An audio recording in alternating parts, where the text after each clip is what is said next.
Good evening, ladies and gentlemen. I'd like to welcome you to the City of Somerville Zoning Board of Appeals for March 19th, 2025. It is 6:01. This evening, we have Ann Brockelman. She's our vice chair. Ann Fullerton. Brian Cook, he's our acting clerk and will be clerking this evening. Cecia Daglian, and I am Susan Fontano. Staff joining us this evening and helping us out and guiding us will be Ellen Hutchings, Madison Anthony, and Steve Carey. So without further ado, I'd like to ask the clerk, the acting clerk, Brian, under general business, Brian. Yes, Madam Chair. I was going to propose, I move to approve the minutes for the February 5, 2025 and February 19, 2025 Somerville Zoning Board of Appeals meetings. Excuse me, I did not give our little say we have to say about pursuant to the 2 acts of 2023. So if we could put that on hold, Brian, I apologize to everyone. And this disclaimer is pursuant to Chapter 2 of the Acts of 2023. This meeting of the Somerville Zoning Board of Appeals will be conducted via remote participation. A recording of these proceedings can be accessed at any time using the registration link at the top of the agenda. Now to go forward under general business, I apologize, Brian. Approval of minutes, please. Yes, Madam Chair. I move to approve the minutes for February 5, 2025 and February 19, 2025 of the Somerville Zoning Board of Appeals meetings. So moved. Ann Brockelman, second. Second. Ann Fullerton, all in favor. Please say aye as we go around. Brian Cook, Aye. Ann Fullerton, Aye. Cecia Daglian, Aye.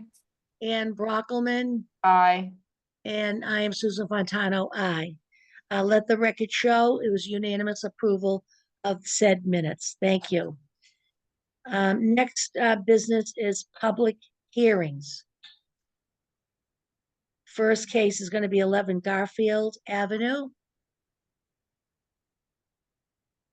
This is Steve Carey in the planning division. I'm going to promote Julia Marsh Ravine I haven't opened it to yet. panelist. Okay. Excuse me. Cecia? Yes, I'd like to Did you excuse have a comment? recuse myself from the Garfield Avenue cases, please. Yes, thank you. And we'll get in touch with you when you come back on board. Thank you very much. Steve, hold on 1 minute. Brian's gonna make read the legal notice. Thank you, Madam Chair. I'd like to open the case of 11 Garfield ZP 25-000007. Julia Marsh Raven seeks zoning relief to construct a 2-story addition at the rear of the property with a roof deck, add a shed dormer to the existing roof line at the rear of the building, and construct an entry canopy above a rear entry door in an urban residential zoning district, which requires a hardship variance. Would you like me to open the other case as well, Madam? For what would be the Emily?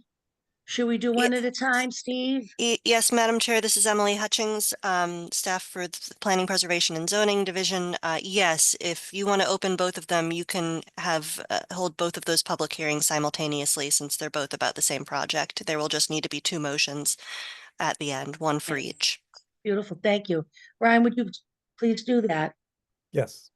Also opening 11 Garfield Avenue, ZP 25-000008. Julia Marsh Raven seeks zoning relief to construct a projecting porch on a non-conforming building type in an urban residence zoning district, which requires a special permit. Thank you. Thank you, Steve. Welcome, Julia. Hello. So Thank you gonna tell us what you're gonna do? Yeah, can I share my screen? Yes. This is Steve Carey in PPZ. Julia, through the chair. Julia, do you have the ability to share screen? I believe so. Let's see. Here we go. Yep. All right. And here we go. So basically, this is a existing duplex in the UR district. And that is a non-conforming building type in that district. So what we want to do is basically just make the space that's already there a little bit better. So back here, I'm not sure if you can see, but this is a little, this is where they enter the building most of the time. And it's essentially their entrance and a little pantry. So they're entering sort of through a pantry into a very small kitchen. This was an addition. It's not insulated below. Construction's not great. So the idea is to remove this and then fill in basically this back corner, which you can see in this graphic over here. We're only proposing to add 250 square feet total. So it's basically just to improve the existing floor plan. And I can kind of walk you through that really quickly. Sorry about the orientation here, but just remove the pantry, minimal demolition on these floors. And then when you get to the new floor plan, it just kind of cleans up the kitchen a little bit, opens it up to where they'll have just kind of a nicer entry and the projecting porch. So what that allows two things. So it's replacing the existing porch, which is we don't have code compliant egress. So they will then have code compliant egress, and the porch will then wrap around and just connect the inside to the outside, giving them just a little bit nicer space there. And then if you go up to the second floor, most of the work there is interior, but the stairway between the second and third floor is more like a ladder than a stair. It's winding. It goes up to at the top where you enter the third floor. There's no landing at all. It's just a stair that's on a winder. So on the third floor, just to make the space nicer. So the way it is now, it's all knee wall, basically. It's a very, very small room. You enter on that sort of sketchy staircase. So what we would like to propose is to dormer that out. So the first thing that allows is to improve that staircase between the second and third floor right here. So it gives a little bit more runway, better than it was. We'll have a small landing, and just kind of a cleaner entrance into this space. It'll also, I think we're adding a total of maybe 5 feet. I've got it somewhere in the notes. It's minimal. It's under 100 square feet of addition. And it's the same footprint as the existing building for the interior space. Just the shed dormer gets rid of the knee wall condition in that space. And it also allows to have some more nice outdoor space on this deck. If you look at the two kind of in comparison here, so this is the existing on that floor, and that's the proposed. So you can see that it's just a minimal area that we're proposing to add. So let's see, anything else in the UR zone. So the street itself, on their block, there's only one other house, and it's right next door at 7 Garfield. The rest of everything around them is commercial. And even to the back, There's a fence and trees. It's very screened even from the residents on the street behind them. So it's very private. It's very kind of shielded from all the surrounding tenants. Any of the improvements that we're doing, we're gonna match the existing character of the house. Let's see, there's also, right here, in the UR district, you can only project out 3 feet for your entry canopy. And the walkway below is 4 feet, so we would just like to extend that out another foot, just so that water and ice doesn't drip right on the walking surface. Let's see, so also, the applicants themselves, so they're newlyweds. They're friends of mine. They're very nice people. But they got married a year ago. Duncan has had the house for a few years, and they would like to improve it so that they can stay there and start to grow their family. I think that if they can't do the improvements, they'll likely just end up moving and maybe rent this place out, unfortunately. So there's just many improvements that I think that we could give to this property for just minimal square footage.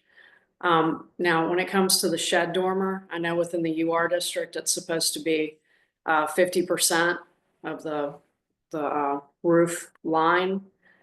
We wouldn't be able to do anything with that. We wouldn't be able to improve the stair, and it's just too small of a space. I think it's only 14 feet wide as it is. So that's why we're asking for the hardship variance there. And, you know, since if we're doing the 2-story addition, it just seems like a nice opportunity to be able to do that little roof deck up there, just to create a little bit more outdoor space. And once again, this is very shielded from everybody. The neighbor on this side of the property is I think they make Italian pasta or sauce or something. And so there's a huge parking lot right next to them, and then the manufacturing facility. So there's just really nothing there to where it would infringe on any neighbors or anything. Let's see, I think that's all I have. Do you have any questions? Not just yet. Give us a minute or two here, because at this point, we usually open it up to the public if anybody's here this evening. Now, you did have a neighborhood meeting. It was Yes. virtual, wasn't it virtual? And, Yes. You just had one comment. And, let's see. You really answered a bunch of my questions as you were going with your presentation. Thank you very much. Okay. Is there anybody that has a question for Julia, or should we see if there's some public input? Okay. All right. Emily, Steve or Emily, do we have anybody in the from the public that has a couple of questions or comments?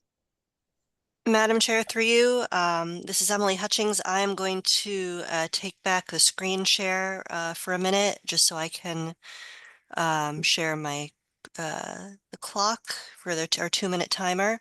Thank you. I am then going to look.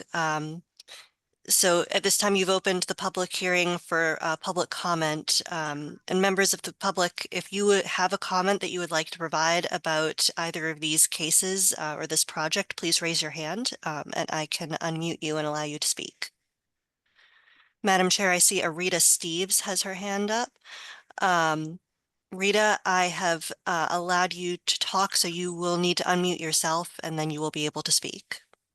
Hi, I'm Rita Steves. I'm here with Eric Johnson, and we are actually co-owners of this whole property with Duncan. We are 9 Garfield Ave, he's 11. It's a side-by-side duplex. And we are very happy to agree with this. He has shown us the plans. We feel it's nothing but an improvement for our home. And so we just want to let everybody know we really support it. Thank you, Ms. Stevens, for coming out and commenting on that, taking the time. Thank you. All right, Ms. Any- Steves, if you're all done, I'm going to reset the timer. Ms. Steves, I am going to mute you. So thank you very much. If anyone else has any comments that they would like to provide, please raise your hand at this time.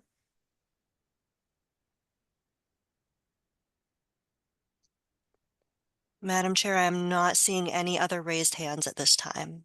Okay, I will close it at this time because even at the neighborhood meeting, it seems to me that the neighborhood, it's so tiny, but it looks good from the public point of view. So I'm going to close the public portion at this time and open it up to the board. I've got, Julia, could you clear your board, please, so I can see the board members? And if we need you to bring anything up again, we'll give you a heads up. How do I do that? I'm sorry. No, take your time. This is Do I Steve just Perry, close the TPZ. Julia, you should have on the bottom of your screen where you shared it, you should have an ability to stop share, or maybe at the top of your screen, actually. Sometimes there's a menu up there where it says stop share.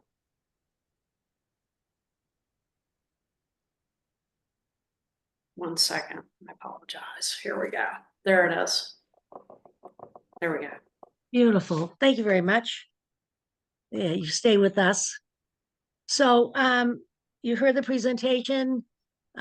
Any comments from Brian or Ian? Ian, you're an architect, and Ian with an E and Ian Fullerton. You ladies have any comments on this? I don't. I went out to the site and it looks like it'll be an improvement. Ian Brockelman, please. Yes, I don't see any issue with it.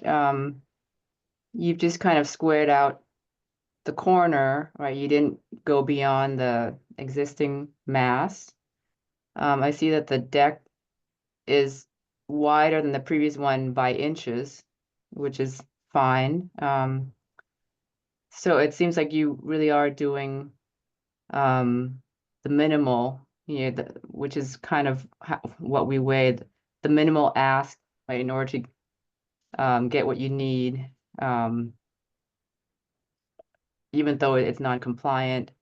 And then I was looking at the massing with regard to the shed dormer, the half, the principal roof rule. I mean, you don't really perceive the whole roof anyways because it's a corner and you have a T plan, right? You have the other roof coming in, so it's really just filling out a corner that's already there, which is different from when you see the entire ridge and then you're putting a shed there, and then you really see the relationship between the shed and the existing large roof,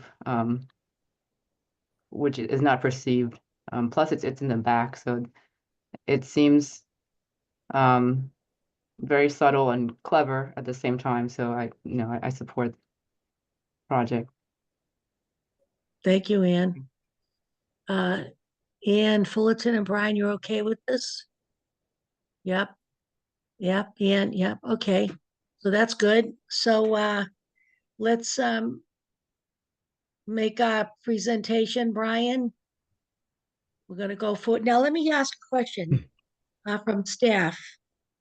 This is the hardship variance. So we'll have the clerk make the motion for the approval on the hardship variance with criteria. And we'll vote on that. And then he'll make another Motion. presentation on the special permit, right? Yes, Madam Chair, through you, Emily Hutchings. So you should take these up one at a time, and for the Right. hardship for each one, you should discuss the criteria for consideration. So the criteria for hardship variance is different, are different from the criteria for a special permit. So you would need to review each of those as you go through each case, just so there is a clear rationale for the motion. Thank you. So here we go. Let's talk about the criteria. Let's see where we are. Madam Chair, Yes, sir. if I may, if I can enter the motion and then my colleagues can offer amendments or modifications to the criteria statements, it might be efficient because we'll both have the motion on the floor and can have the discussion as necessary. Sounds great. Thank you. Go forward. Thank you. Okay, in the matter of 11 Garfield ZP 25-00007, I move to approve the hardship variance with conditions as stated in the PPZ staff memo dated March 12, 2025 for zoning relief for the proposed additional rear massing, proposed shed dormer, and proposed entry canopy with the hardship criteria findings as follows. Criterion 1, a special circumstance exists relating to the unusual character of the existing structure that would make a compliant dormer too small to be useful. Criterion 2, without zoning relief, applicant faces the hardship of having to find another residence to accommodate a growing family. Criterion 3, the proposed improvements would not nullify or substantially derogate from the intent and purpose of the UR district because they are at the rear of the property and not visible from the right of way. The adjacent neighbors are either businesses or screened from the proposed improvements by the existing roof line, and neighbors have expressed support. I think that's fine. Ann, did you want to add anything to it? Either Ann? Tweak anything? No? No? Without further ado, can we have a second? Yes, please. Second, Second, seconded by Ann Brockelman. All in favor of the hardship variance approval for 11 Garfield Avenue? Please say aye. Ann Fullerton, Aye. Ann Brockelman, aye. Brian Cook, Aye. and Susan Fontano, aye. Let the record show all four are unanimous and approve the hardship variance for 11 Garfield Ave. Now we're gonna move along to the special permit. Yes, Madam Chair. Yes, sir. the Same matter- format, please. Sure. In the matter of 11 Garfield Avenue, ZP 25-00008, I move to approve the special permit with conditions as stated in the PPZ staff memo dated March 12, 2025 for the proposed conforming projecting porch to allow building code compliant egress to the first floor with special permit findings as follows. The proposed improvement, 1, supports the goals laid out in Summer Vision 2040, the city's comprehensive plan, including the following: supporting families and promoting their longevity in Somerville. 2, it meets the intent of the UR zoning district, which is, in part, to create, maintain, and enhance areas appropriate for multi-unit residential buildings. 3, the extent and nature is limited by being at the rear of the property, largely hidden from view from the street. 4, it meets the demonstrated need of the applicant. 5, conforms to the dimensional standards found in the Somerville zoning ordinance and would not disrupt any existing residential context. 6, The proposed change will overall reduce impervious surface on the lot. And 7, it meets applicable design guidelines for the urban residence district, such as the rear lot 6-foot fence provides privacy screening for the neighbors. Thank you. Any other comments to add to what we just heard from Ann or me? No? No? Okay. May we have a motion to approve? So That moved. was, So moved by Ann, seconded by, I don't think we have to, Ann Fullerton, thank you. All in favor as we go around, please say aye. Ann Fullerton, Aye. Ann Brockelman, Aye. Brian Cook, aye. Susan Fontano, aye. Let the record show it was unanimous for the special permit of 11 Garfield Avenue. Thank you, Miss Julia. Thank you Good very much. job. Be Thank you. interested. That's in my neck of the woods, so I'll be interested to see how it comes out. Thank you. Very happy for them. Thank you. All right. Madam, Ch- Thank you, Steve. Madam Chair, this is Emily Hutchings. I just wanted to let you know I've texted Cynthia so she can return to the meeting. I recommend giving her just a minute to do so before you move on to your next cases. Thank you very much, Emily. Okay.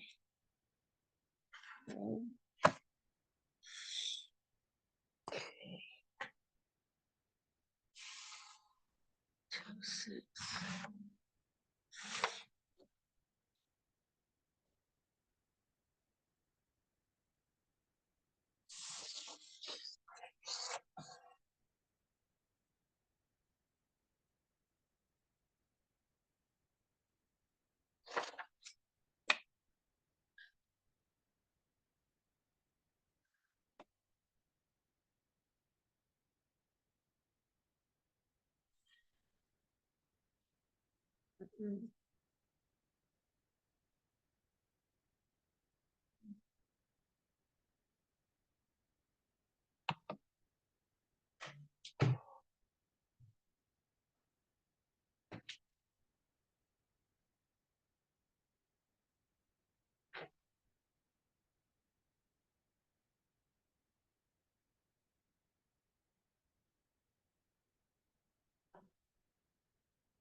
Madam Chair, this is Emily Hutchings again. Just want to confirm, it looks like we do have all members present, but I see that we have a few people who have come off camera. Oh, there we go. I see you. If Brian and Sissy can just confirm that they are present, then I think we should be all set to continue. Cece, are you there? And I understand that this is Madison Anthony tonight. She's not here. It looks like Madison is present. Hold on one moment. I will promote her to panelist.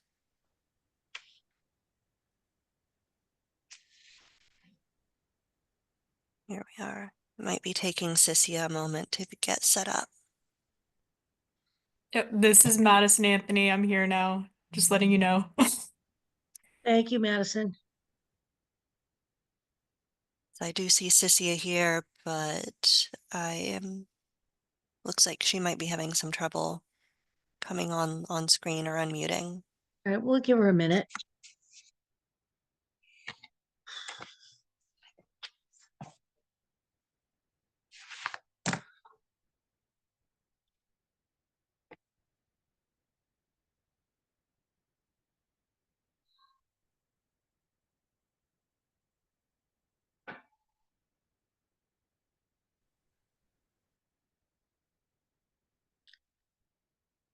Do you want to try her again, Emily? Yes, Madam Chair, here, give me one moment, I apologize. That's no problem. Thank you.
Cecilia? Can you hear us? Can you hear us? Yes, I can. Okay, thank you.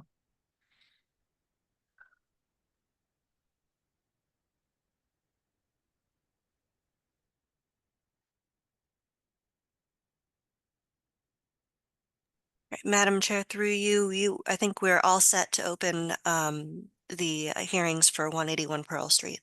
Thank you very much. Mr. Clerk, Brian, Mhm.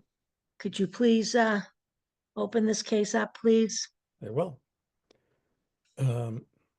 Opening 181 Pearl Street, ZP 24000126, 181 Pearl Street LLC seeks relief from SZO Section 2.4.5, Point B, Point I, Point A, regarding principal entrance requirements on facades, which requires a hardship variance. And 181 Pearl Street, ZP 24000127, 181 Pearl Street LLC seeks relief from SCO Section 4.1.16 Point A, Point I, regarding sidewalk width requirements, which requires a hardship variance. Thank you, Brian. So Madison, your people here for 181 Pearl? This is Madison Anthony speaking. The applicant should be Paul Miller and Pablo Picker should be here for the case. Madam Chair, through you, this is Emily Hutchings. I've just promoted Pablo Picker and Paul Miller to panelists, so I see them joining now. Great, thank you so much. Hi, Madam Chair, can you hear me? Yes, Hello. welcome. Good evening, Madam Chair and Board. Thank you for having us. I'm just going to do a quick introduction and then pass this off to Paul for our presentation. It's good to see you all again. Just quick context on this project. We were before the board August 14th last year for a facade build-out requirement that needed a hardship variance. That was passed. Since then, we've been through neighborhood meetings, UDC twice, have an approved design from UDC, had a site plan application in process. At that point, there was a review that found two non-compliant aspects of the SEO on a proposal. Our team reviewed those and believed that we had a good case for hardships on those. So we decided to move forward with seeking the hardships for our proposal. We've been at this almost 2 years. We're very committed to the site. We believe strongly in our proposal and the value it will bring to the neighborhood. So we're looking forward to presenting tonight, and hopefully you will see our argument. So I'm going to pass this off to Paul and he will take us through. Thanks, Pablo, and thanks to the board. Good to see you all again. I'm going to share my screen now.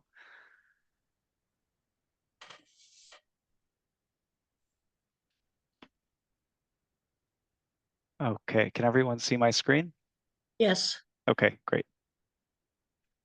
So I'm just going to start with a quick overview of the design so we can all understand the context of these two hardship variance requests. This is a view of the existing building from the corner of Pearl Street and Dana Street. And this is the UDC approved site plan. You can see the planters at the ground floor wrapping Dana Street and Pearl Street and into our courtyard entrance. The primary entrance to the building is on the west facade of the building, here marked with this arrow, into the main lobby. And this is an exterior view of the UDC approved design from that corner of Pearl and Dana Street. And again, you can see the planter here in the foreground. We based the design of that planter on planters that you see in the neighborhood and kind of throughout Somerville. And here's another view from Pearl Street looking towards the primary entrance. You can see the ramp coming up here from the sidewalk. And a large view of that entrance. The ramp is required it's required to meet two requirements in the SEO. Those are that the ground level of the building needs to be raised 2 feet above the adjacent sidewalk, and it needs to have a 0-step entrance. So the ramp's required to negotiate those two requirements of the zoning ordinance. This is the view on the sidewalk along Pearl Street. Again, you can see the planter and the start of the ramp here up towards the primary entrance. And a view on Dana Street. And just some details of the facade and that planter along the sidewalk. And then this is our green score drawing from our landscape architect ground. Again, showing those planters and just some details on the plants that have been selected. Those are a selection of native plants and pollinators, which work kind of as a composition to meet the zoning requirement for the green score. I'll just skip over those sheets. I'm just going to read quickly through our criteria responses because I think they're the clearest way to state our case here. So regarding the principal entrance, the special circumstances that exist on our site, 181 Pearl Street is a small corner MR3 parcel at 2,024 square feet. It is less than a third of the size of an average MR3 parcel. It is abutted on each side by NR parcels. A 10-foot side setback is required per SCO for any building type in the MR3 district when it abuts NR. A 12-foot curb setback is required at the primary and secondary fronts of the building. These proportionally large setbacks on all 4 sides of the parcel leave a very small developable area. And just a couple of notes about this. This board found, quote, the fact of the smaller than typical size of the parcel to be a qualifying unusual characteristic, end quote, when it granted relief from the facade build-out requirements for this parcel back in August last year. And also City of Somerville PPZ staff write in their memo that they also believe special circumstances exist due to the small size of the parcel. As to the financial hardship, if there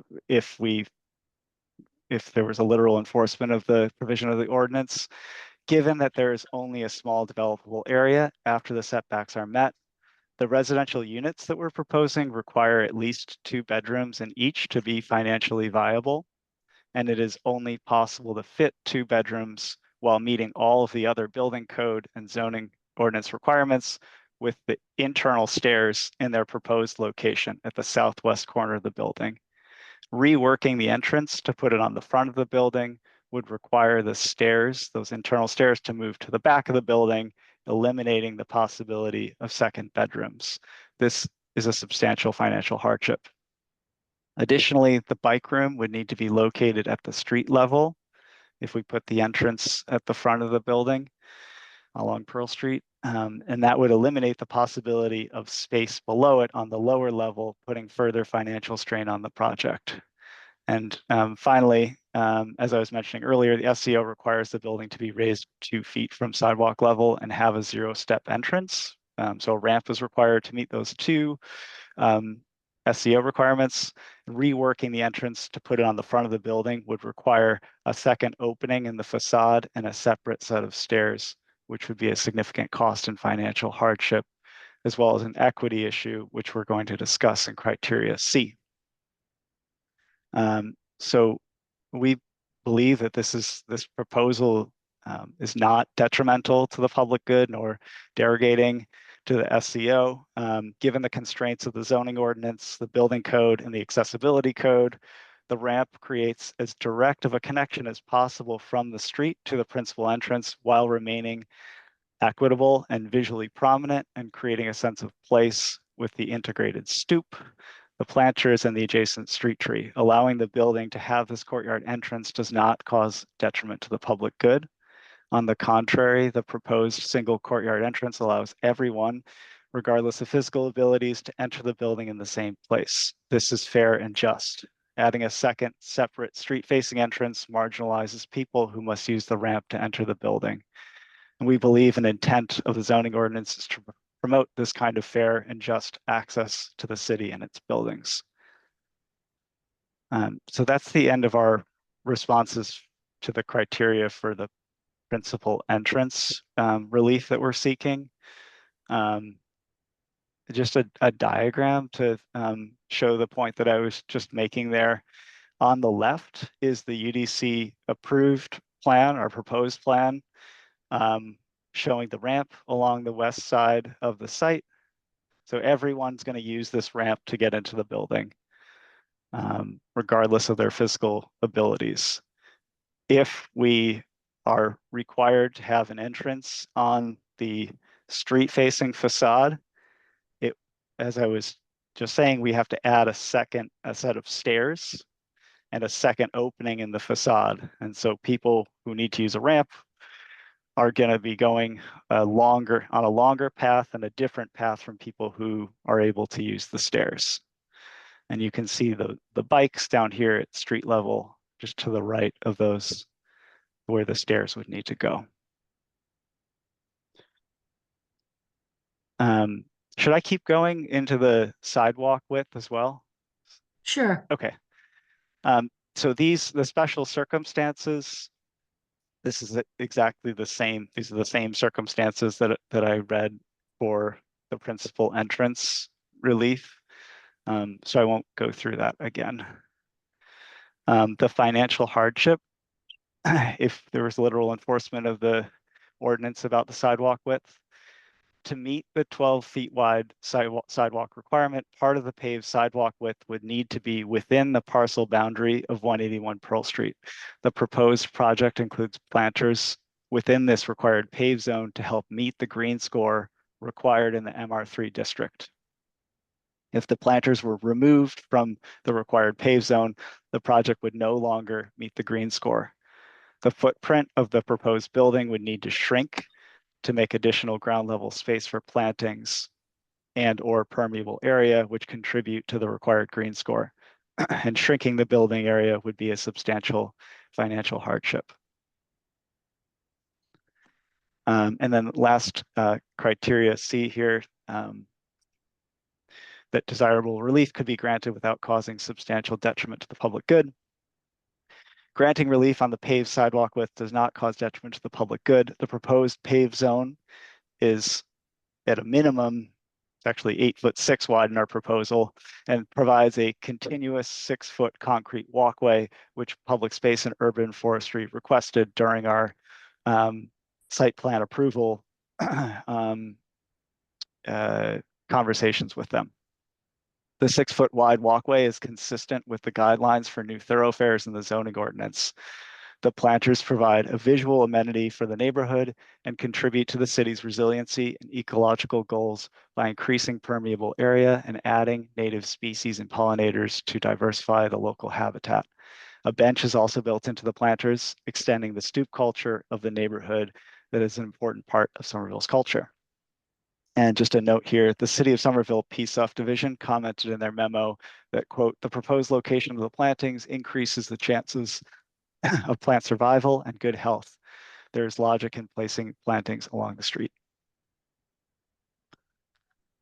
So that's it from us for now. Happy to answer any questions that the board Okay. has. I think first, thank you for the presentation. We'll go to ask staff to Ms. Hutchings to see, I'd like to open up the public portion of the meeting. See if we have anybody out there that has some comments. Madam Chair, through you, this is Emily Hutchings. Give me one moment. I'm going to put the clock up for our 2-minute timer. And now let me see. And members of the public, if you would like to speak during this public comment portion of the hearing, please raise your hand. Madam Chair, I see a Katie Mason has their hand raised. Katie, I have just given you permission to speak. You will need to unmute yourself before you begin speaking, and you will have 2 minutes. Thank you. Can you hear me? Yes, I can. Would you please state your name and address for the record? Katie Mason, 194 Pearl Street. I have some concerns regarding the sidewalk width hardship variance. As you may know, there are a number of existing structures on the sidewalk. On the Pearl Street side, there is a no parking sign, a street light, and a no left turn to gas station sign. On the Dana Street sign, there's an old firebox, a street sign, a utility pole, and a fire hydrant. And these pinch points already narrow the sidewalk quite a bit. The 3 proposed residential units would presumably be eligible for municipal trash and recycling pickup, which could add 6 bins to the street on trash pickup day, each of which is 2 feet wide and 30 inches deep. And further, the applicant has proposed a bike rack on Pearl Street, which will also narrow the sidewalk, particularly once bikes are attached. And if the sidewalk is too narrowed by structures, objects, and/or snow and ice, then pedestrians, motorized wheelchairs, and large strollers are likely to walk in the street, which is very dangerous given the traffic turning off of Route 28. Thank you. Thank you very much. We have somebody else out there? There we go. Madam Chair, through you, this is Emily Hutchings. If there is anyone else in the public who would like to speak at this time, please raise your hand.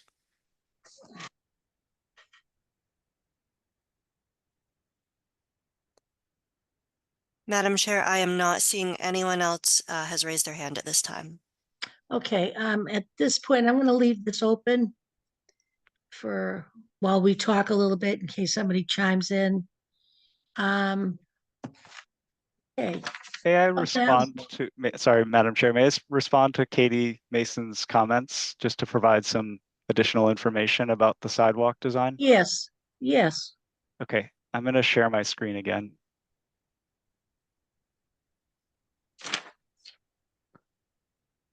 So I just wanted to provide some clarification here. We are providing a continuous 6 foot wide at a minimum concrete paved zone along both Pearl Street and Dana Street here. At Dana Street, it's 8 feet 6 wide, and on Pearl Street, it's 6 feet wide, except for when you get past this furnishing zone. Again, we are following the guidelines in the Somerville ordinance about the design of sidewalks while we were designing, in particular, the Pearl Street sidewalk. So 6 feet wide will be concrete, and then another 3 feet will be this brick paving zone that is referred to in the SEO as a furnishing zone. And so this is where you have things like bike racks and street signs and utility poles. All of those objects are within this zone, as well as the new street tree that we're proposing. So that kind of organizes all of those things, make sure that there's space for them, and then you still have a generous, clear, concrete sidewalk to prevent the kind of street traffic issues that Katie was mentioning. Along Dana Street, same thing. That fire alarm pole box and the utility poles are closer to the street, and there's 6 feet of clear zone between those and the edge of the planter. I also, if I may, Madam Chair, just quickly, Katie, thank you for your comments and your concerns. I do just want to also let you know that the outdoor parking on Pearl Street, as Paul mentioned, is in that furnishing zone. That parking is required also within the SEO. But I think Paul said it best, that there's a very clear path on both Dana and Pearl. But yep, that's the bike parking that Pablo's mentioning there, which is right here in the design. There's also plenty of space in this brick paved furnishing zone for those trash and recycling bins on pickup day. So there's space to keep them out of that clear walkway zone that's 6 feet wide. Great. Thank you. So from the board, do we have some questions and comments? Ann Fullerton. Thank you, Madam Chair. Mr. Miller and Mr. Picker, can you tell us how many feet of that sidewalk is actually within your property? Because it looks like there's at least a foot, probably more, that is. I can measure that for you right now. 2 feet 2 inches along Pearl Street, and 1 foot 6 inches along Dana Street. Okay, thank you very much. And what is the goal for storage of the bins? They'll sit at the back, kind of tucked around the back of our entry courtyard, as shown here. Okay. And so my last question is really about building identification. If we were to allow the entrance not to be on Pearl Street. So has that been a discussion point with the UDC or any other entity in Somerville? Do you mean the number of the building? Yep. It didn't come up with UDC, but we have some thoughts about that. A couple of different places that we thought about are on the brick wall here. So as you're approaching from this side of Pearl Street, it could have the number there. We could have a number on the west face of the building, so that also when you're approaching from the west towards the east, you would see the number on the building. We haven't come up with a specific design proposal yet for where that numbering would go, though. we, if I may, we also thought about it if in this rendering here, next to this woman on the left, kind of coming out of the plate there, the top plate on the wall. But as Paul mentioned, it wasn't a specific point of conversation with the UDC. Though within that same context, we did talk a lot with them over the 2 meetings that we had with them about this identity of Somerville. One of the members of that board stated this kind of stoop culture. It was one of the revisions that we had within this proposal, was to really highlight that, to make this feel like a front entrance and make this feel like it participated within its context, while at the same time, as as Paul mentioned in our presentation, didn't tie our hands with the hardships. So just for context. Well, that's helpful. I think that the challenge with having a non-primary facade entrance is really just identification, so that people understand that this is not the back door or a private entrance, in that it is the public entrance to the building. So for the record, I don't have an issue with changing or for this position to be approved, but I do think that having prominent identification signage and wayfinding is going to be part of the resolution. Thank you, Ann.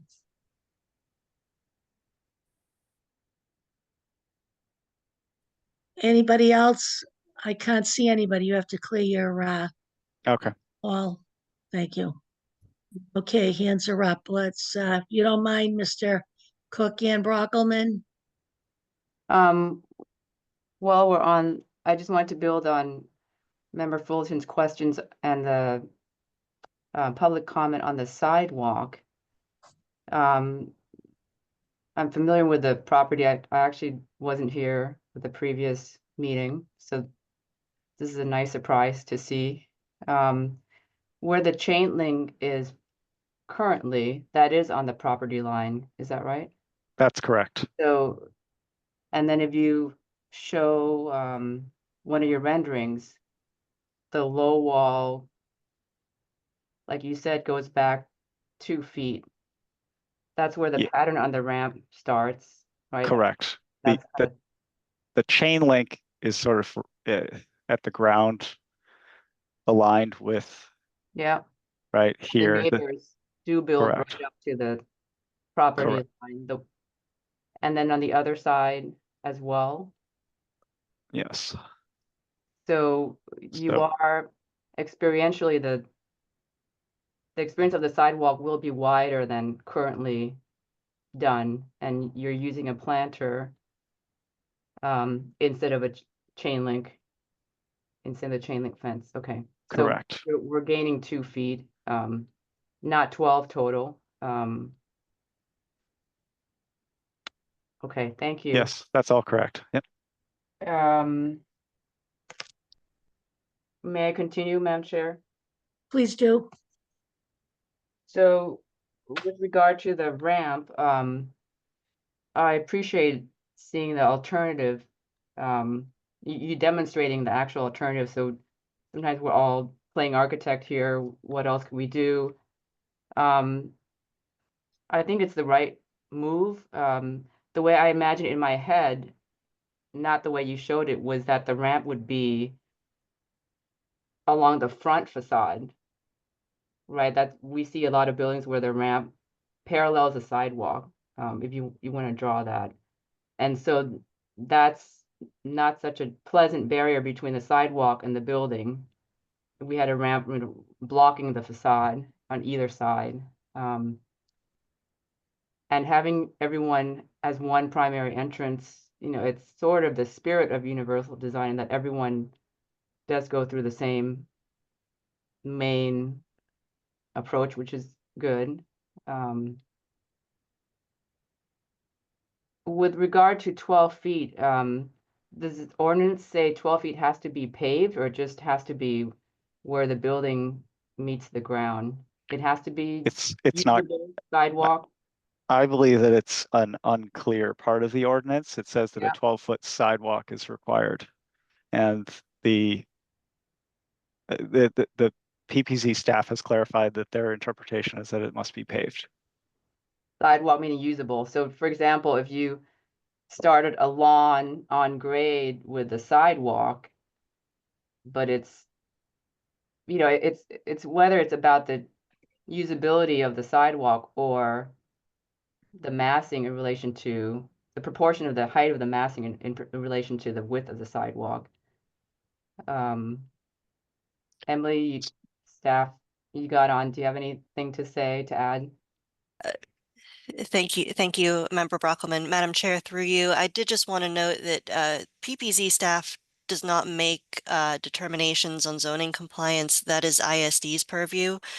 It's the building inspector that interprets the ordinance, and the interpretation on the 12-foot sidewalk is it needs to be a 12-foot paved space that is usable by pedestrians, and there might be street furniture on that, but it does need to be generally the 12-foot usable sidewalk, and that is the consistent interpretation whenever there is discussion or disagreement on that from architects, developers, because there are questions that are asked, but that has been ISD's interpretation.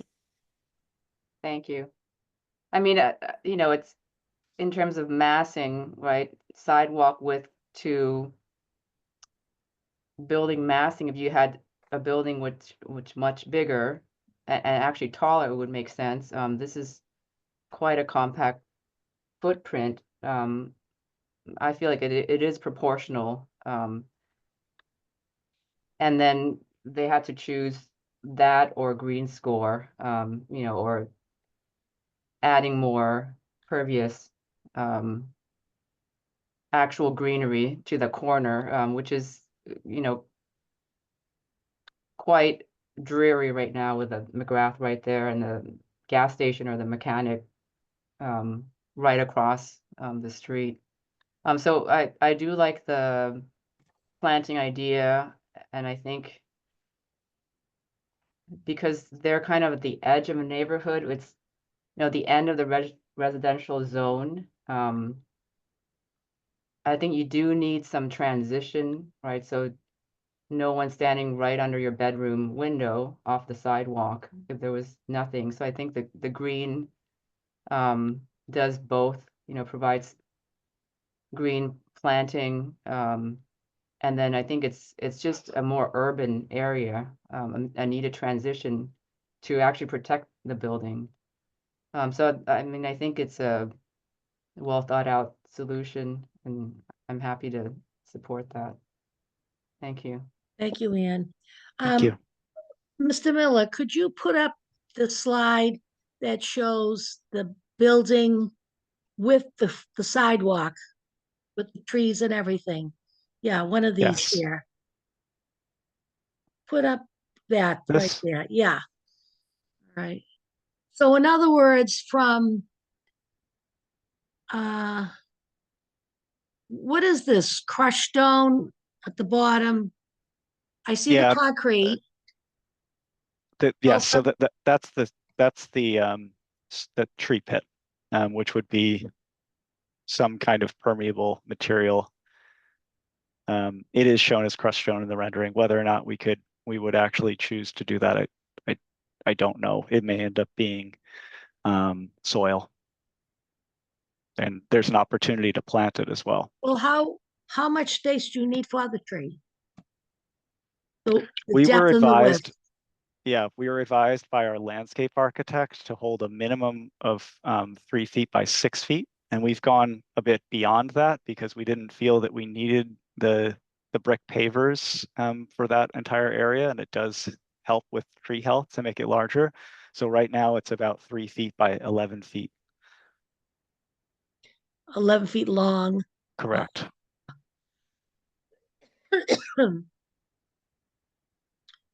And on the side street, Dane, not Mhm. Dane, Dana, yep, Dana, thank you.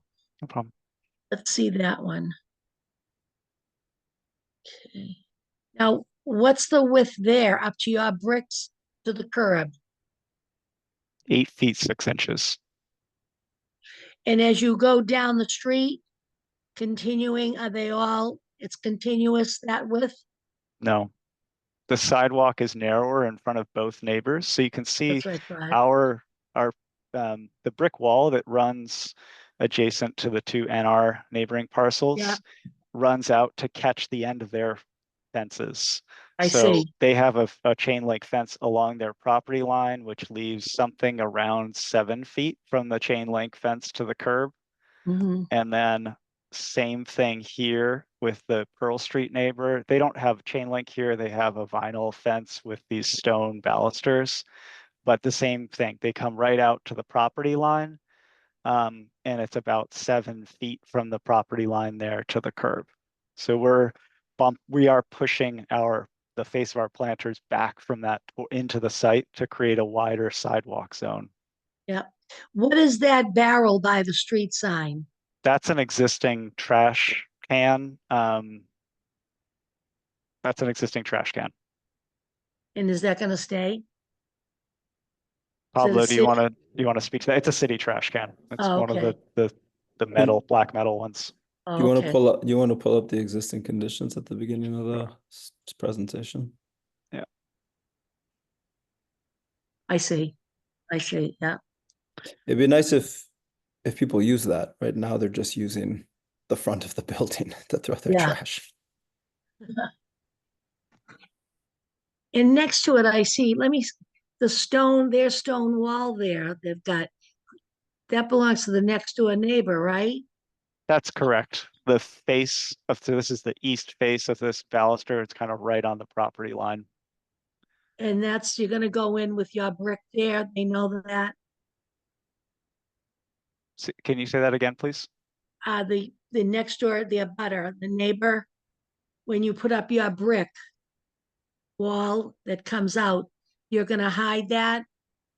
They're not losing it? We're not proposing to demolish that. We're proposing to build it next to it. Right. Okay, yeah, that's what I wanted to see. And the brick wall does change height as it goes along the right. property line for privacy, basically, to provide enough privacy, but not make it feel too walled off. Right. Okay. Anybody else have comments? Cecia? I can't see you. Paul, could you? Oh, yes. Cecia, do you have any comments? And Brian, I think Brian had his hand up, yes? Yes, Oh, go ahead, Brian.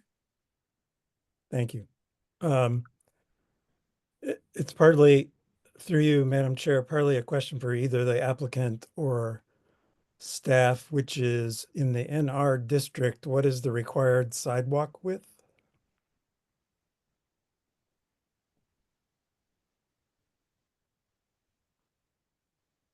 So you're surrounded by NR district. Madison? This is Madison Anthony speaking. I would have to look that up, which I could do real quick if you would like. Yes. Sure, go Or ahead. if somebody knows, if Steve or Emily or anybody knows. Because that seems to be, Well, I mean, let me just make my point. Sure. It stems from it, because if it's 8 feet, then already there's sort of two non-conforming in our district properties on either side for their required sidewalk, roughly speaking. But the larger point is that I think we've got this little UR parcel at the corner where there's mostly residential NR district parcels. And they've created what is essentially a neighborhood residential looking design, even though they're having to ask for a hardship variance because of the sidewalk width, besides the other aspects that require the hardship variance. So it gives the impression of being residential, which I think is an advantage. And they're being held to a requirement in this little parcel because it happens to have been designated urban residential. That seems unfortunate that it was selected to be urban residential in that space. I guess it's a pre-existing designation. But my point is, whatever is the sidewalk width for neighborhood residential, this is pretty close to being what that is. So I think it actually integrates itself very well into what is largely a neighborhood residential area. In fact, improves on the conditions because of the traffic going by on McGraw Highway and the entrance of traffic from Pearl Street to make it seem less stark for this little UR parcel. thank you, Brian. If I may, Madam Chair, thank you, Member Cook. I just wanted to put into public record that it's an MR3 zone parcel, not an urban residential. Thank you. But your point, as I mentioned at the beginning, we've almost been 2 years at this, and one of the earlier versions was looking at within the MR district, a general building, the thought of a small, grocery store or something. And I think what we kept coming up against was the challenge of the site and all of the ordinances that we had to meet. And I would agree with Member Cook that I think where we landed was the intent was that to try to blend into the neighborhood and create some sort of anchoring corner there, within all of, the various restrictions that we had. So that was the intent. Thank you. How many apartments are here? 3. 3, all right. Cecia, Through you, Madam Chair, I would support the requested variance. I think I think the parcel is, the variance is justified because the parcel is different in configuration size from all the other parcels, particularly in that block. But generally, in the district, most parcels are rectangular and they're deeper. So the size and configuration make it an issue, and I think the architecture and the site is handled sensitively and very thoughtfully. So I feel that the zoning relief is justified. thank you. Tell me, is there anybody else? You finished? Yeah, okay. On the signage or, labeling the building. I like the idea of having it on the corner in the front. I think, like you said, if you're coming one way or the other way, if you have it side, you miss that. But it's at the face of the building. I don't know what department handles the signage, or something like that, but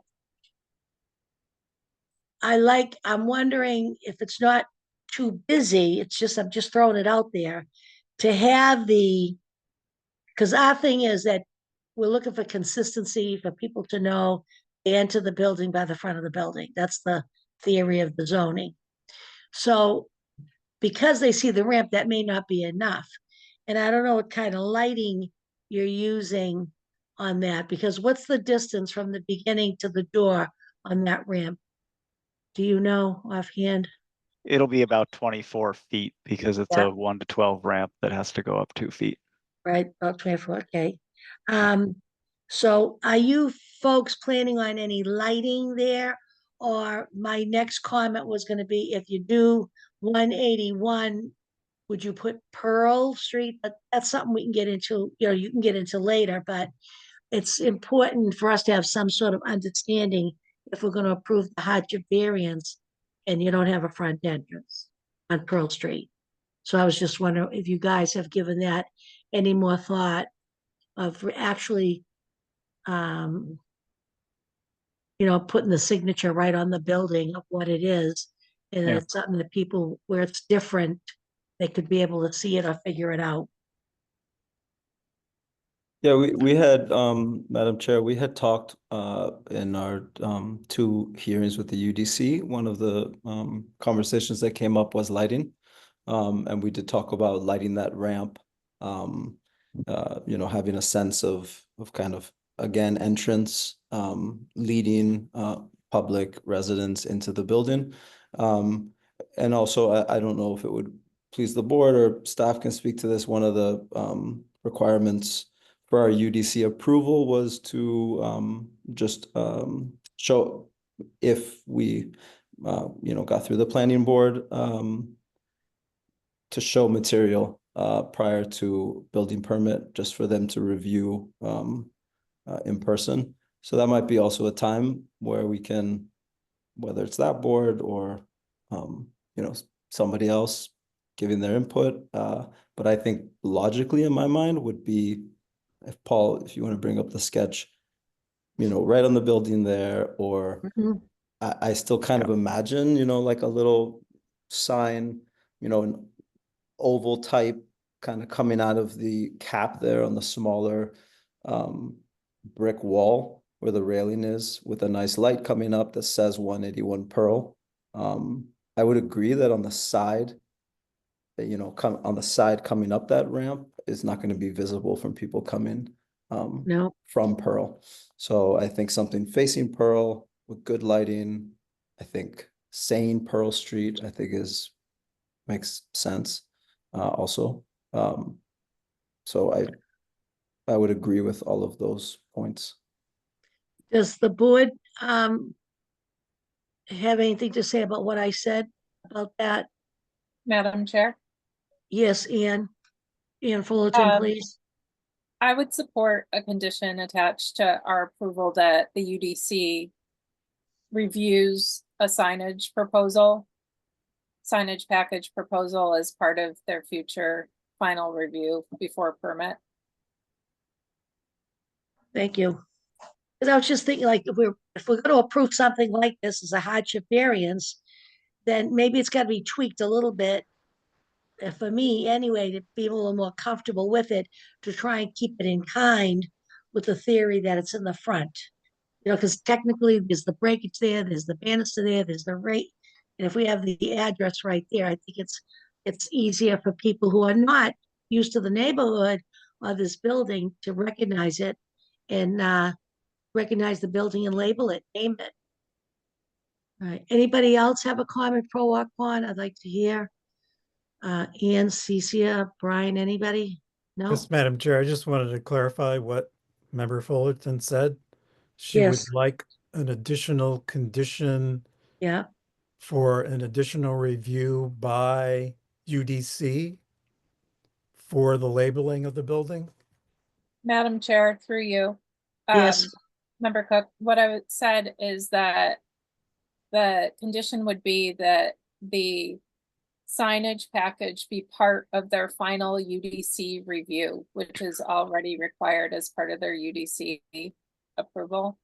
That we are requesting that signage be added to their UDC final review. Got it. thank you, Ann. My understanding of that UDC review is that it would have to happen, Pablo's is correct, on site to review the physical materials that we're proposing. Well, you have other materials that you can present to them that don't have to be on the building. Madam Like, Chair, Correct, The a product, yeah, a mock-up, mock-up. right. Yep, that was Yes. my understanding. So I just Yeah. wanted to clarify what Member Fullerton is proposing, if this would be a signage mock-up on site or something else. Go ahead, Ann. Madam Chair, through you. No, Yes. I'm not proposing a mock-up. I'm proposing just a drawn package as part of that review.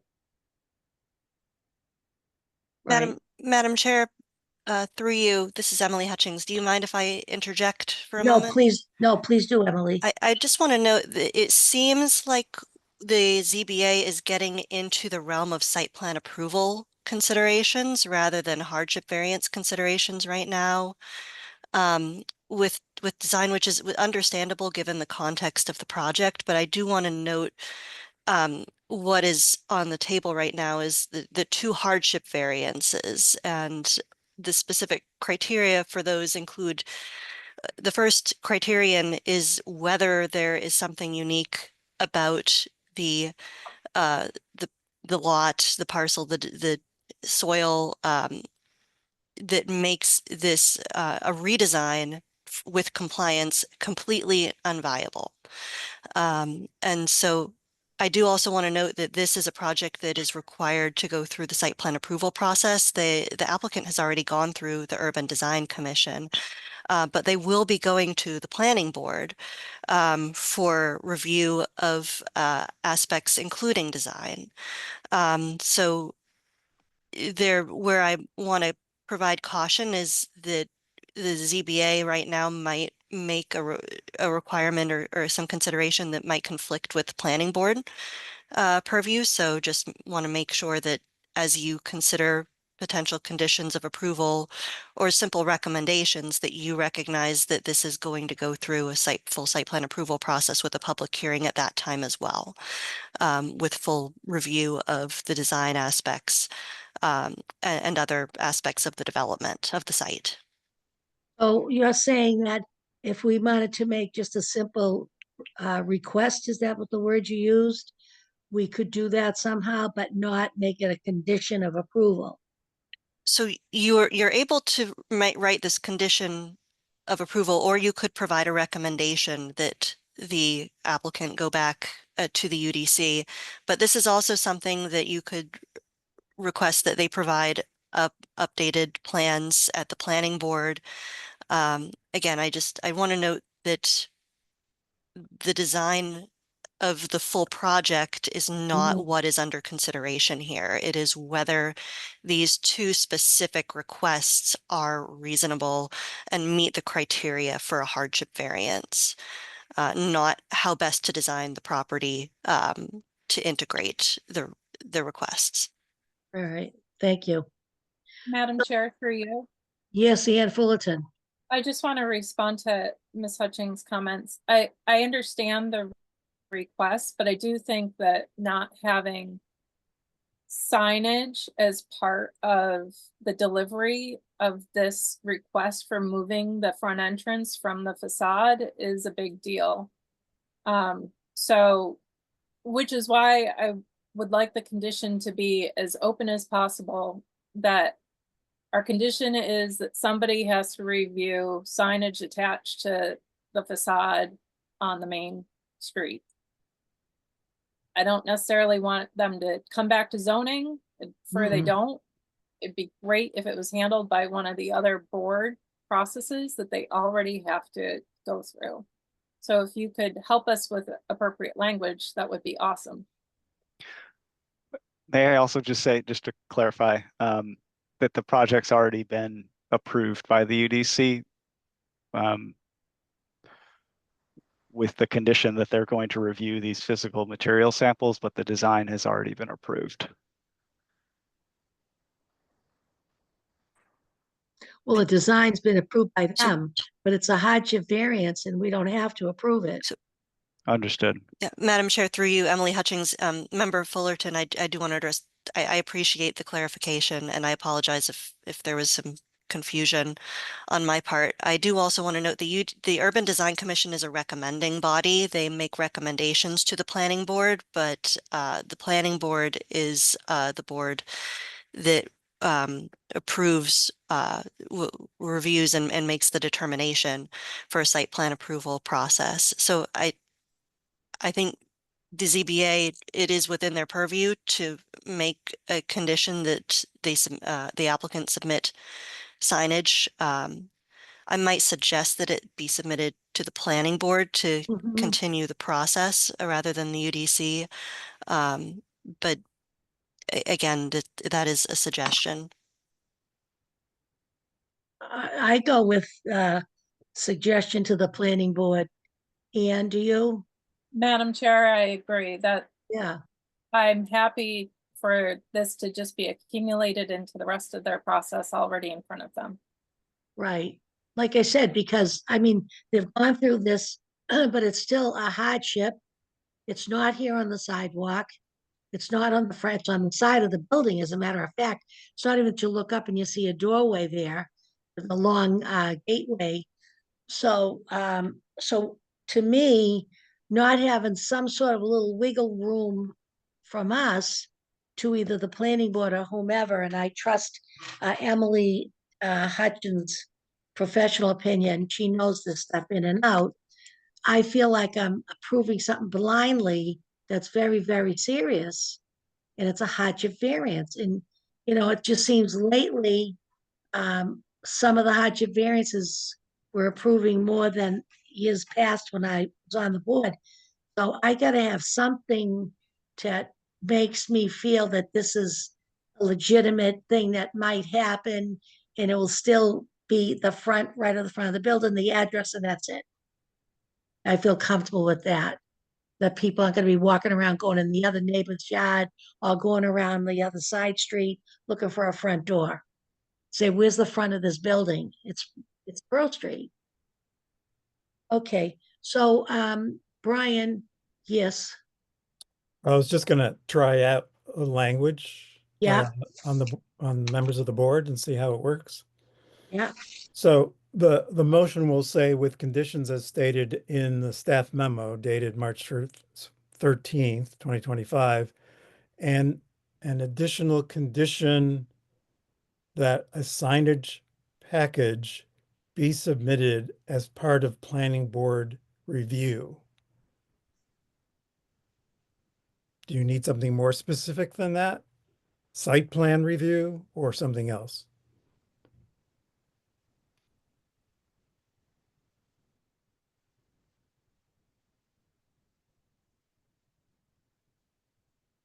Emily? Sorry, Madam Chair, through you, I think the specific term is site plan approval, but that's, I think, a technicality that we all recognize what it is. Easy enough to change, though. Yeah, I do want to note also that there are signage requirements.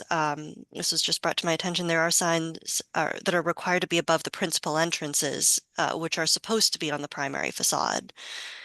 So again, this is just, yeah, it's another design aspect.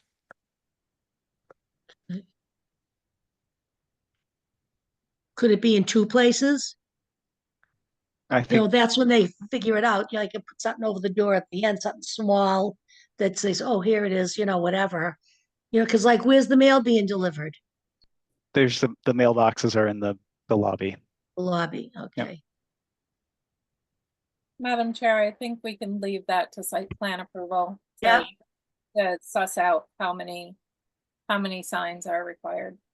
Okay, so when we go through, Brian, when we go through the criteria, Yes. you know, the considerations and findings, are we all set with the verbiage of how we're gonna,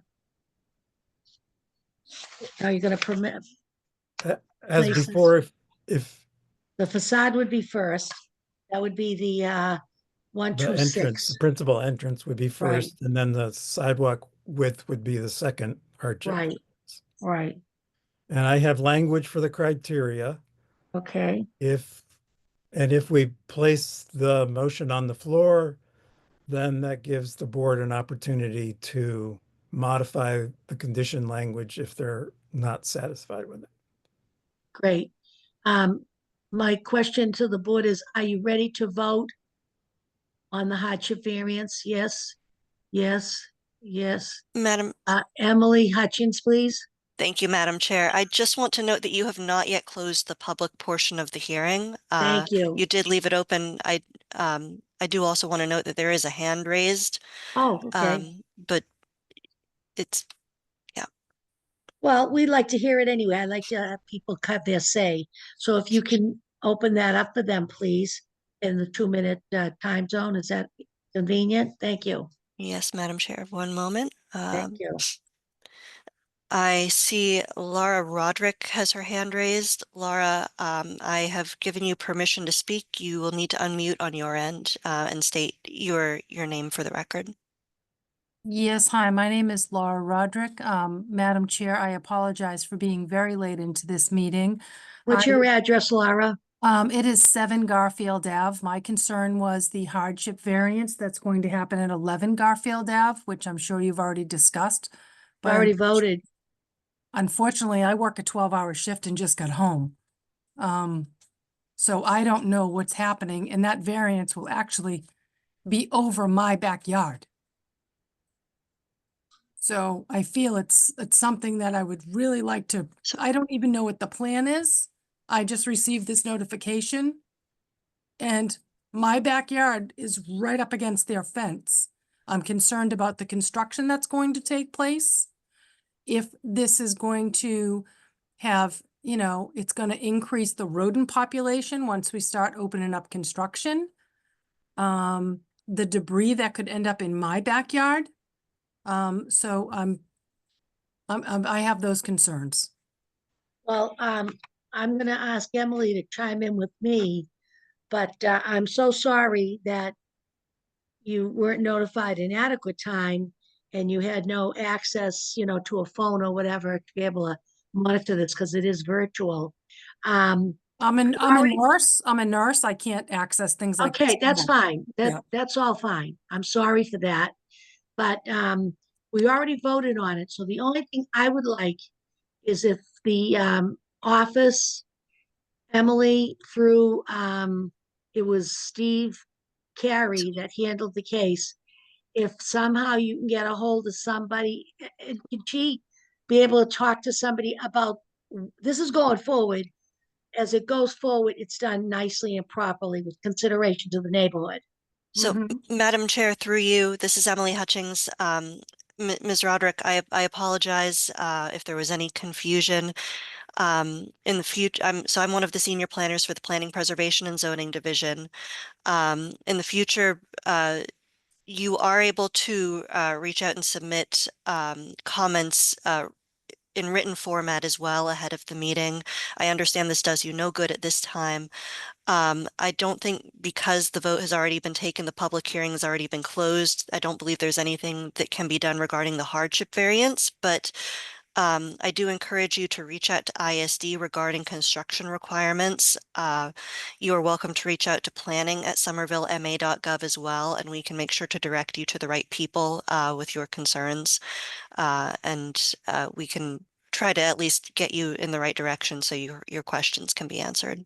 And as I this goes forward, Ms. Broderick, as this goes forward, there's other levels of approval and, so try and reach out.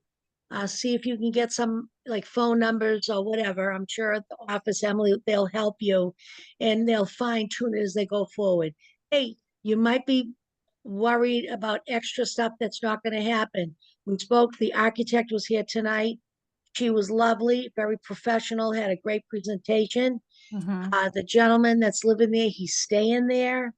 They're gonna live there, and it's a new married couple, so they'll be taking care of stuff like Mhm. the kids do. So I understand the road and stuff, and you're worried about when they start ripping things around. So pay attention, call the office, get some numbers, and send your little note via email or whatever with your concerns. And I'm sure and I promise you that the staff we have up there these days are wonderful people, and they'll try and make it as easy for you to live with as possible while it's happening. I appreciate that, Madam Chair. Emily, what is the best phone number for me to contact you to move forward? Madam Chair, through you, we do not typically recommend people reach out by phone just because we are in the office intermittently. We don't have enough desks for everyone to be in the office at once, so we are working remotely much of the time. I do recommend you reach out to planning@somervillema.gov. If you'd like to reach out to me individually, I would. my email is ehutchings@somervillema.gov. That's first initial of my first name and then my last name @somervillema.gov. Okay, so there's nobody that I can actually have a conversation with because for me to deal with email all the time is much more difficult. Yep.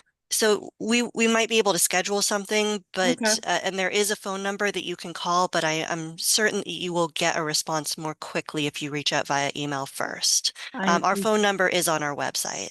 I appreciate that. And when is this construction supposed to begin? Madam Chair, through you, I'm not certain about that. I don't know if this all takes place during the building permit stage. This is separate from the hardship variance stage. I don't think this is the proper place to discuss this, but I would be glad to communicate with you via phone or email following this meeting. Okay, I appreciate that. I just have Thank some you. I'm glad significant you made it. concerns. Thank you very much. Okay, thank you. Thanks. Bye-bye. Thank you. So Emily, is there any other hands up? Madam Chair, I do not see any other hands raised at this time. Okay, so at this time, I'd like to close the public portion of 181 Pearl Street. But now I'm opening up to our people. Are you folks ready to vote? Yes, good. Brian, are you ready to make the motion? Sure. Okay. We're gonna And do it like you did last time, right? and I'll try to get the zoning designation of the parcel correct this time. All right. Okay, for 181 Pearl Street, motion 1 is for ZP 24-000126. All right. I move to approve the hardship variance with conditions as stated in the staff memo dated March 13th, 2025, with the additional condition that a signage package be submitted to the planning board for site plan approval for zoning relief for the proposed primary entrance located through a courtyard on the left side elevation of the building, with the hardship criteria findings as follows. Criterion 1, special circumstances exist relating to the size and location of the lot as a small MR3 corner parcel abutting two NR parcels and less than 1/3 the size of the average MR3 parcel. Criterion 2, buildable area available after side and curb setbacks are met is not financially viable if principal entrance on the facade is required.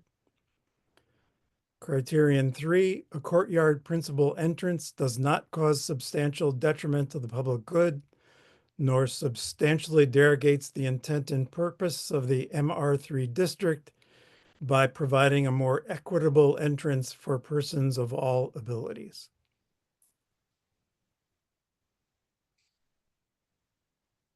So moved. Hold on. Thank you. Lost you for, oh, wait a minute. What's going on? Here we go. Okay. Seconded by Ann Ann Fullerton. Fullerton. All in favor, as we go around, would you please say aye? And not in favor, say nay. Ann Fullerton, Aye. Ann Brockelman, Aye. Brian Cook, Aye. Cece Daglian, Aye. and Susan Fontano, aye. Let the record show is 5 unanimous votes tonight for the no. And this is on the 126. Case number 126 at 181 Pearl Street. Mr. Clerk, next, please. Yes. For 181 Pearl Street, ZP 24000127.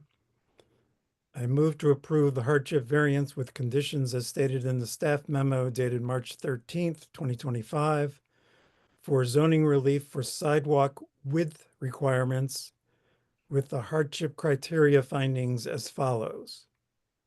Criterion 1, special circumstances exist relating to the size and location of the lot as a small MR3 corner parcel abutting two NR parcels that do not have the same width requirements, and MR3 sidewalk width requirements will reduce area for permeable surfaces and landscaping.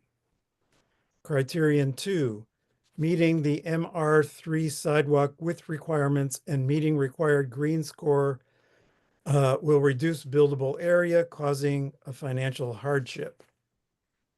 Criterion 3, the project does not cause substantial detriment to the public good nor substantially derogates the intent and purpose of the MR3 district by providing a street level visual amenity, increasing permeable surface, and diversifying local natural habitats. Thank you. Anybody have to, yes, Ann Brockelman, would you like to add? No, I was Ann? going to move the motion. Okay, thank you. Before I go for the second, everybody happy with the conditions? The criteria? Good. All right, thank you. And so moved, who'd like to second? Second. Ann Fullerton, all in favor, say aye as we go around. Brian Cook, Aye. Ann Brockelman, Aye. Cece Daglian, Aye. Ann Fullerton, Aye. and Susan Fontano, aye. Let the record show, then the matter of 181 Pearl Street, case 127, all in favor, unanimous approval. Thank you, everybody. Thank you, gentlemen, for your Thank you, Madam presentation and Chair. Thank you. explanation. Thank you, Good Board. luck. Thank Good you, luck. everyone. Have a Okay. good night. Thank you.